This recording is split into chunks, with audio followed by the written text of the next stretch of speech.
Hi guys, it's Brooke, and for today's video, I am going to be talking about what it was like having a manager at the age of 12.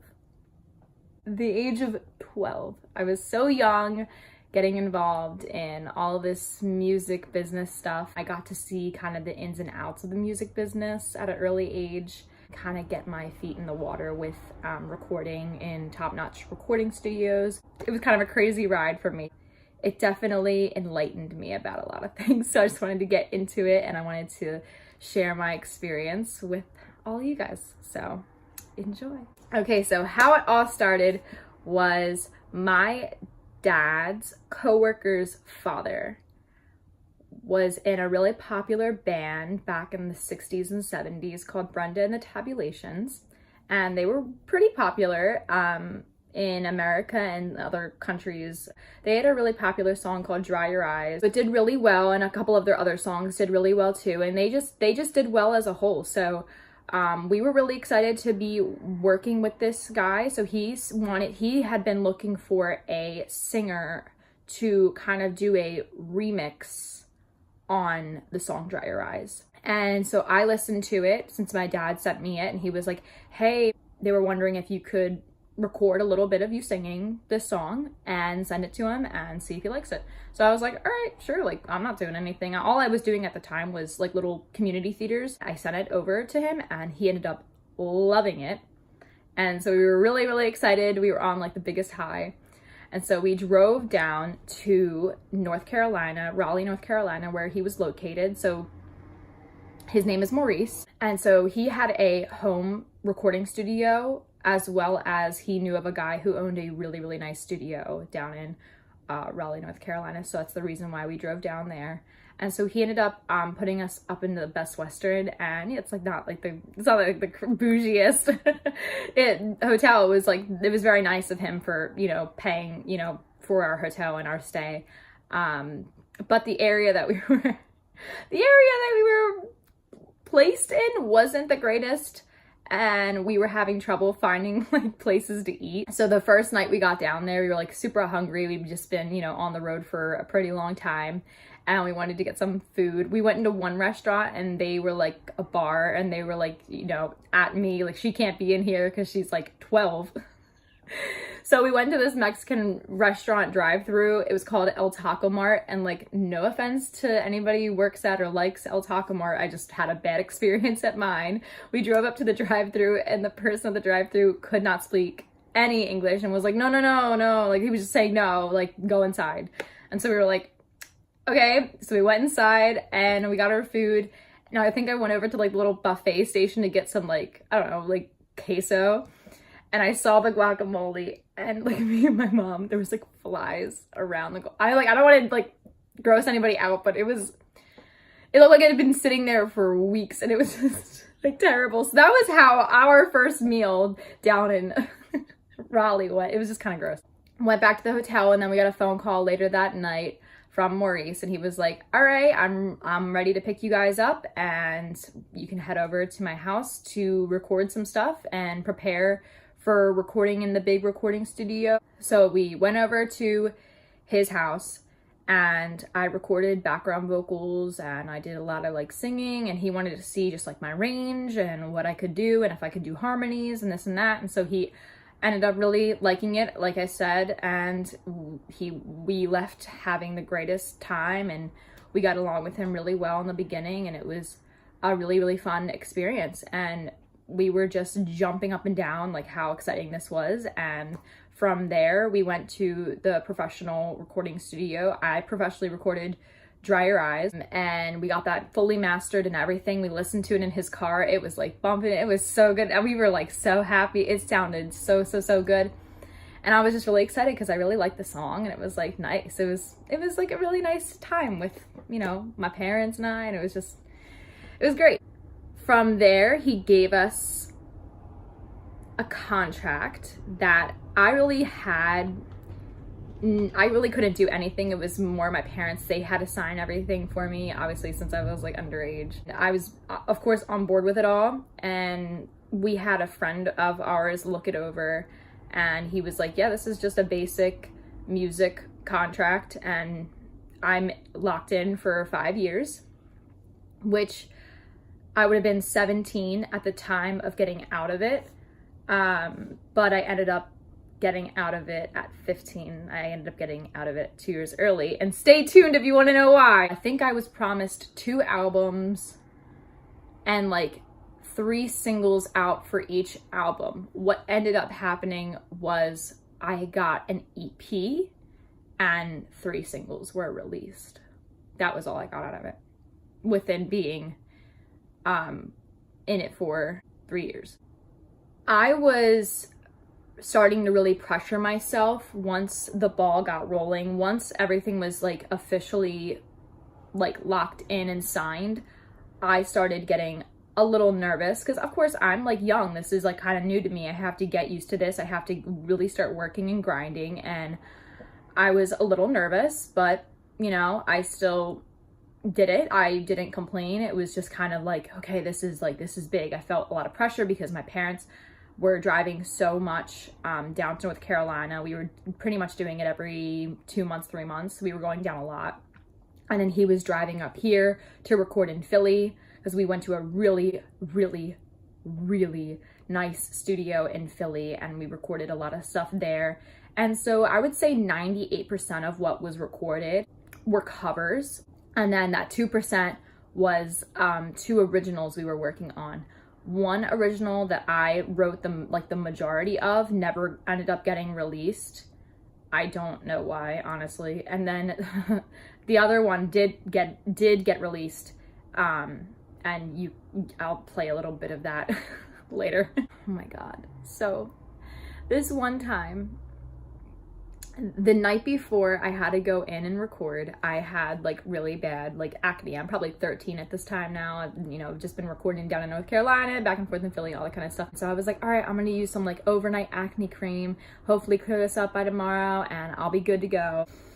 Oh God. So even before this time, I had a bad experience with this said acne cream, but I was like, nah, let me just do it because I don't know.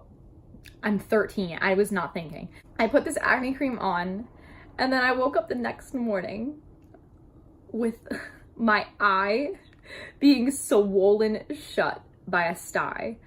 And so I was like, oh my God, I have a sty in my eye. I can't even open my eye unless I'm literally physically lifting my lid. I'm like freaking out. I'm like crying. I'm making it probably worse. I run downstairs. I'm like, oh my God, what do I do? What do I do? And my parents are just like, I don't know. We ended up going to CVS right before I had to go to the studio, and we bought an eye patch. I come walking in 13 years old with a sty in my eye, an eye patch on, an eye patch on. I walk in with an eye patch on. An eye patch on. Oh my God, I never felt more embarrassed in my life. Like I was like freaking out. I'm already anxious as it is. I'm a very anxious individual and I have to record. And on top of it all, I have a sty in my eye and an eye patch on.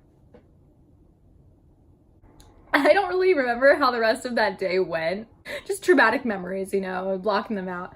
We just kept recording a lot. I did a photo shoot. I started, you know, getting these, you know, covers for my singles out and just all this stuff. And he was molding me into being an R&B artist. And I was like, okay, but like, if you wanted, like, at that time, it really wasn't like my style. I was doing so much theater and I was getting like so classically trained that it felt kind of, I don't know. It didn't feel like it was true, like I was being true to myself. I don't know, it's just, it felt like it was kind of a character I was kind of putting on because it was like kind of what I felt like I had to be doing. I still gave it 100% every time. I was also really grateful that I had this opportunity. So it wasn't like that. It was just more of like a personal thing and like a personal style thing. Cause it, like I would hear it back and I would like be like, all right, yeah, I can vibe to this, but I also don't know if this is going to sell because it kind of sounds a little 80s. It doesn't sound like it would sell in 2013. It sounded a little old. I don't really know how to explain it. The beats were just not how I envisioned my music to come out as. I don't know. It's hard to explain. And I know that there's gonna be people that are gonna look up my album on iTunes, my EP on iTunes, after this video and listen to it so you can, just listen to it so you can kind of understand where I'm coming from.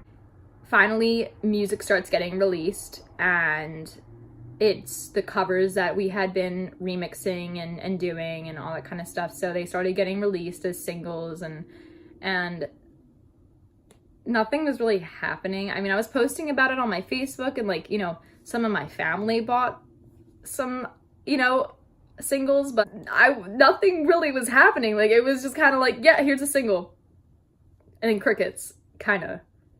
All right, here's another single, and then crickets. Like, I mean, there was no promoting, there was no, like, it wasn't getting distributed anywhere. It was kind of just like, all right,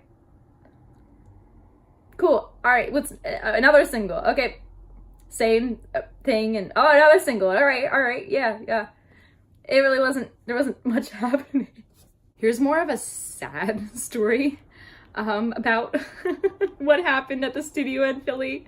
My manager's partner brought in a kid that he knew of from his daughter's school to rap in a part of my song, part of one of the originals that we were working on. Oh, he's like 14, I'm like 14 by this time, and I'm like, hey, you know, he's like, hey, and then so like, really didn't talk much, kind of just literally, I think that's all I said to him was, hey. Oh my God, I can play it. I can actually play it right now. This was the rap.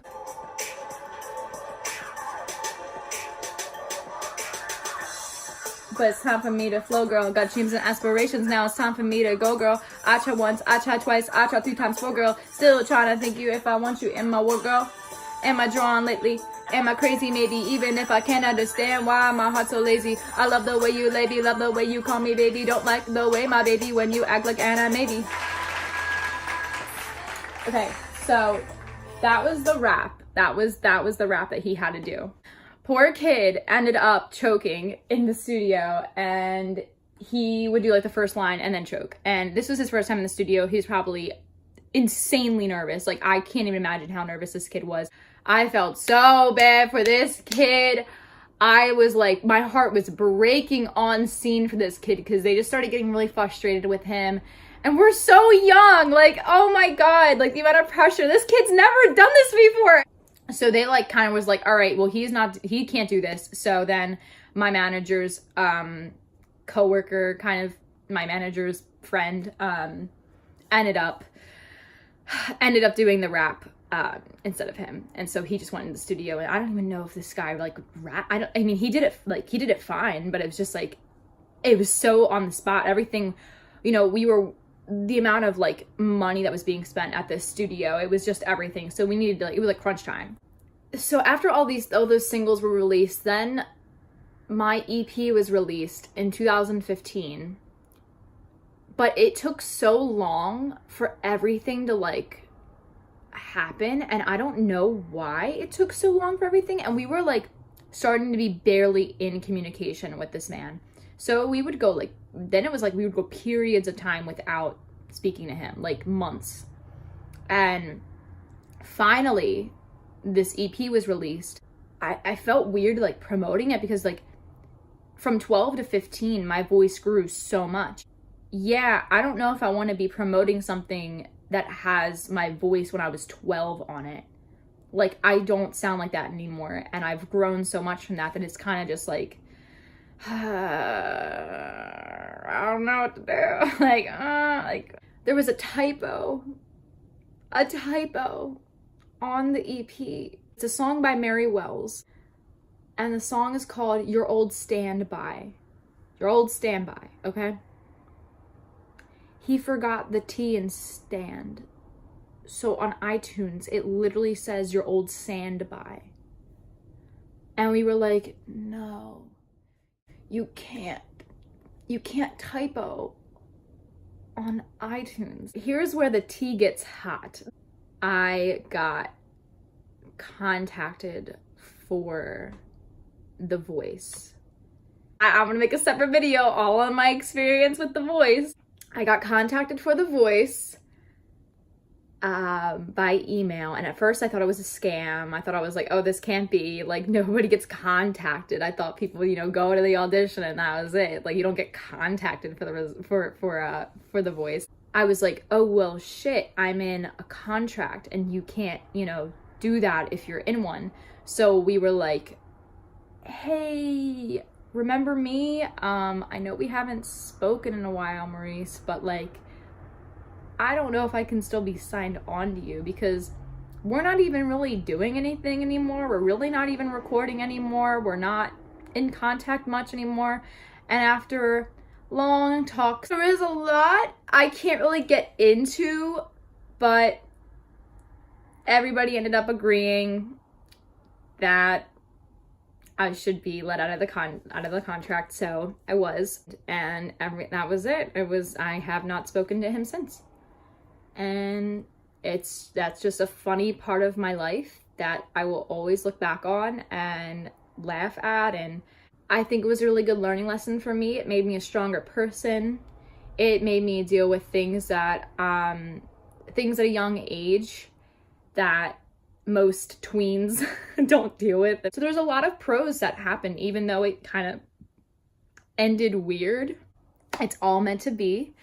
And I just look at it as just, you know, hey, it was just it's a part of my life, and it's a really cool story I like sharing with people. And I think it's just it's a whole funny little roller coaster of events. And so, yeah, if you guys have any questions, comment them down below, and I will talk to y'all on my next video.